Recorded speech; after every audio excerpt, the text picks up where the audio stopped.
Ah, cette douleur au tendon, celle qui ne part jamais vraiment, qui revient encore et encore. C'est une expérience que beaucoup connaissent et c'est incroyablement frustrant. Et si la clé pour s'en sortir n'était pas du tout là où on l'a toujours cherché? Et s'il fallait complètement changer notre façon de voir le problème? Le réflexe, c'est quoi? C'est de se reposer, hein. On se dit ça va passer.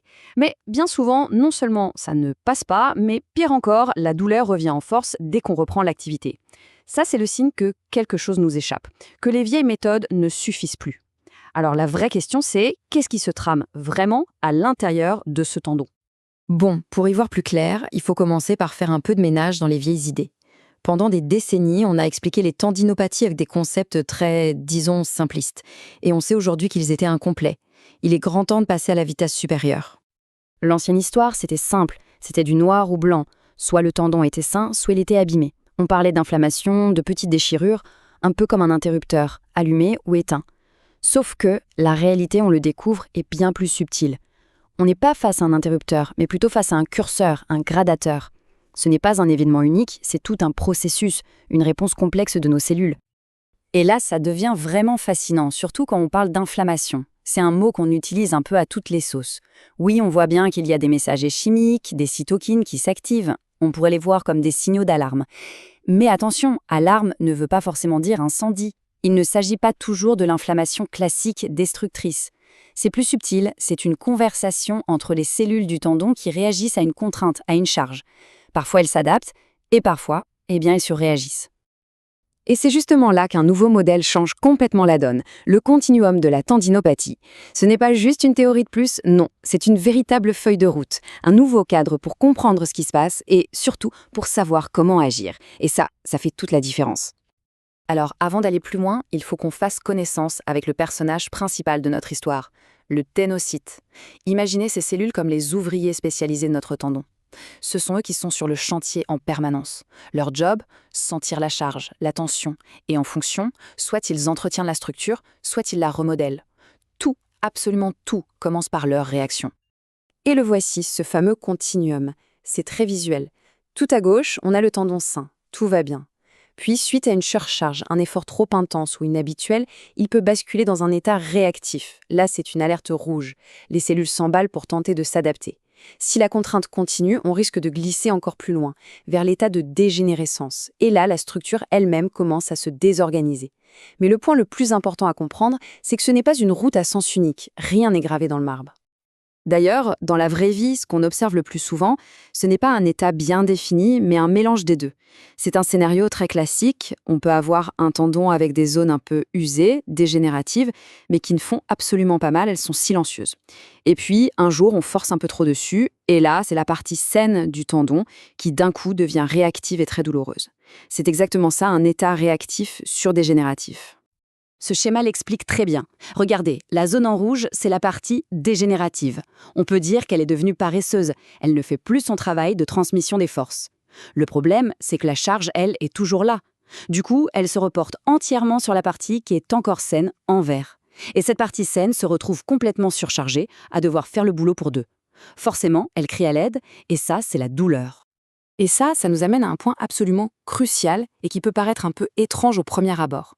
C'est le décalage, parfois total, entre ce qu'on peut voir sur une image, une écho, une IRM, et ce que la personne ressent vraiment comme douleur. Ce diagramme le montre parfaitement. On a 3 cercles, la douleur, la fonction, ce qu'on est capable de faire, et la pathologie, ce que l'imagerie nous montre. Et comme on le voit, ces 3 cercles ne se superposent pas toujours. On peut très bien avoir des dégâts visibles à l'écho et 0 douleur. Et à l'inverse, on peut avoir une douleur atroce alors que l'imagerie est nickel. La douleur, la structure et la fonction sont liées, oui, mais c'est une relation compliquée. Alors le message à retenir, il est là et il est fondamental. Voir une anomalie sur une échographie n'est pas un diagnostic de douleur. Ce n'est pas une sentence. C'est un facteur de risque, nuance. Ça veut dire que le tendon est peut-être un peu moins solide, moins tolérant à la charge, mais ça ne veut pas dire qu'il est condamné à faire mal. Et cette petite différence de vocabulaire, en fait, elle change absolument tout dans la façon de traiter le problème. Alors, concrètement, on fait quoi? Si on ne peut pas réparer le tissu abîmé, quelle est la stratégie? La réponse tient dans une métaphore que vous n'allez pas oublier. La voici, c'est devenu le mantra de la gestion moderne des tendinopathies. Traiter le donut. pas le trou. C'est simple, c'est visuel et c'est une petite révolution. Alors qu'est-ce que ça veut dire? Le trou, c'est la petite zone dégénérative, désorganisée. On sait maintenant que cette zone a très peu de chances de se régénérer parfaitement. S'acharner dessus, c'est souvent une perte de temps. Le donut, par contre, c'est tout le reste. C'est le tissu sain, bien organisé qui entoure le trou. Et c'est là que tout se joue. L'objectif, ce n'est pas de reboucher le trou, mais de rendre le donut plus costaud, plus épais, plus résistant, assez fort pour qu'il puisse compenser et gérer la charge globale sans problème. Et cette stratégie, elle se décline en actions très concrètes selon le stade du tendon. Quand le tendon est en phase réactive, hypersensible, le but c'est de calmer le jeu. On gère la charge, on le met un peu au repos, on laisse la tempête cellulaire passer. Pour la douleur aiguë, les exercices isométriques, c'est-à-dire une contraction sans mouvement, sont géniaux. Ils ont un effet calmant presque instantané. Et une fois que c'est calmé, pour travailler sur le fond, sur la partie dégénérative et renforcer le donut, là on passe à la charge progressive. On va progressivement redemander au tendon de travailler, par exemple avec des charges lourdes et des mouvements lents. Donc, pour résumer tout ça, on voit bien que ce modèle du continuum, ce n'est pas juste de la théorie. Ça change radicalement notre approche. On a enfin une feuille de route qui est logique, cohérente et surtout beaucoup plus efficace pour sortir de ces douleurs. Alors, s'il y a quelques points clés à garder en tête, ce sont ceux-là. D'abord, la charge n'est pas l'ennemi, c'est le médicament. Il faut juste trouver le bon dosage. Ensuite, le traitement doit être sur mesure, adapté à l'état du tendon. On ne fait pas la même chose en phase réactive et en phase dégénérative. Et enfin, et c'est peut-être le plus important, l'objectif final n'est pas juste d'arrêter d'avoir mal, c'est de reconstruire un tendon qui est fonctionnel et solide, en misant tout sur ses parties saines. Et ça nous laisse avec cette question, pour finir. Et si le but du jeu, ce n'était pas de revenir en arrière, d'essayer d'effacer le trou pour retrouver un tendon parfait comme avant?